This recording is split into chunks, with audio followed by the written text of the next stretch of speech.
Next, the market reforms have not infringed the basic structure of the Constitution of India, but have largely compromised the realization of the ideals of social and economic justice. Comment.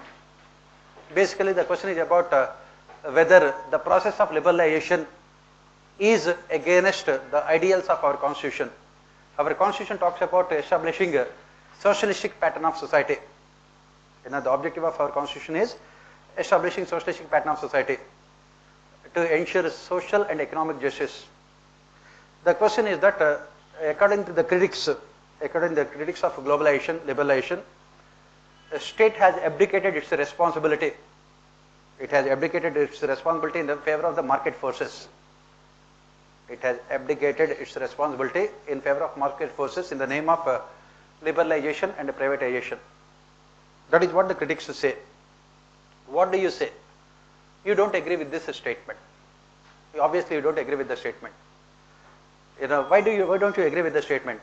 You say that after the introduction of reforms in 1991, in the last 25 years, more number of people were brought above poverty line than at any point of time in India's 5,000-year-old history.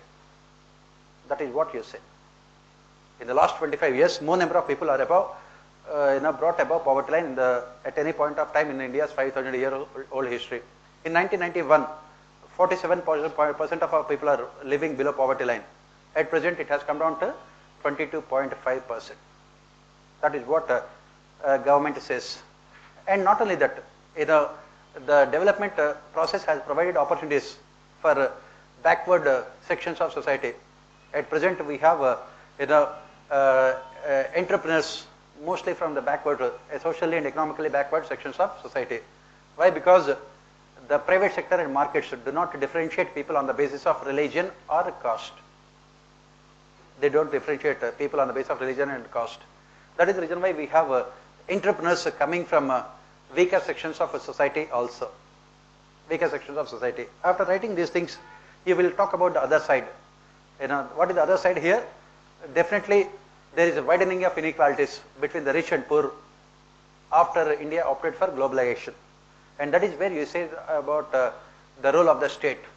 You say that the state should focus more on distributional aspects so that the benefits of growth and development would reach poorer sections of society. In the short term, it should provide the necessary subsidies, whereas in the long term, it must focus on infrastructure so that equal opportunities are provided for every person. That is what you have to write.